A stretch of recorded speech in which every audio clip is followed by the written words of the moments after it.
Welcome to Fox 47's Morning Blend. Jim Byrum with Byrum Builders joins us this morning. And Jim, we're talking about pole barns. It's summer, and I think a lot of people are thinking the garage is getting a little small. It's time to build something bigger. That's correct.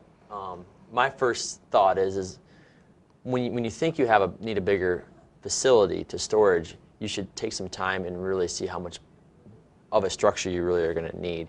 And one of the ways is to measure out like your car or your motorhome or a trailer, and then put it inside a piece of paper that is scaled to proportion, so you can figure out what size you really need. And the good thing, you can do that for us too, right? You Correct. Can help us Yeah. with that.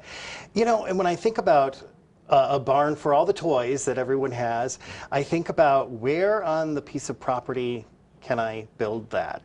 Well, yeah, and also you never want to build it too low because you don't want water coming in it. So Okay. we always try and put it around a driveway area or behind the house, so it's kind of not as noticeable.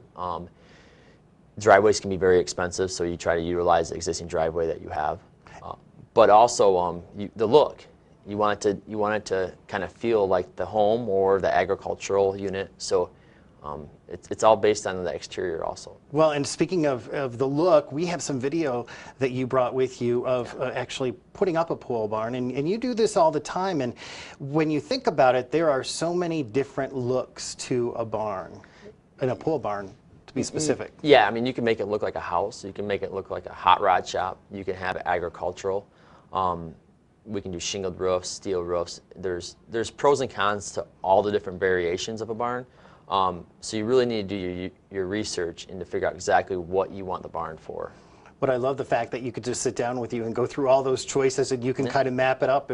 And you know, if I have an idea in my head, you can help me finalize that idea. Totally, because with an exterior structure like that, you might want it for today, but you also have to think about the usability for tomorrow.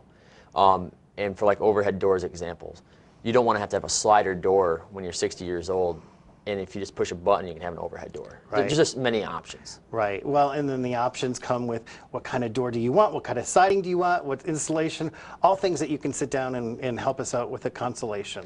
Yeah, that's totally correct. There's a lot of decisions that need to be made. They're very easy, but at the end of the day, it's about the final product that you want. Well, my advice is if you're thinking about building a pole barn, call Jim Byrum from Byrum Builders. Thanks so much for joining us. Thank you. Make it a great day, everyone.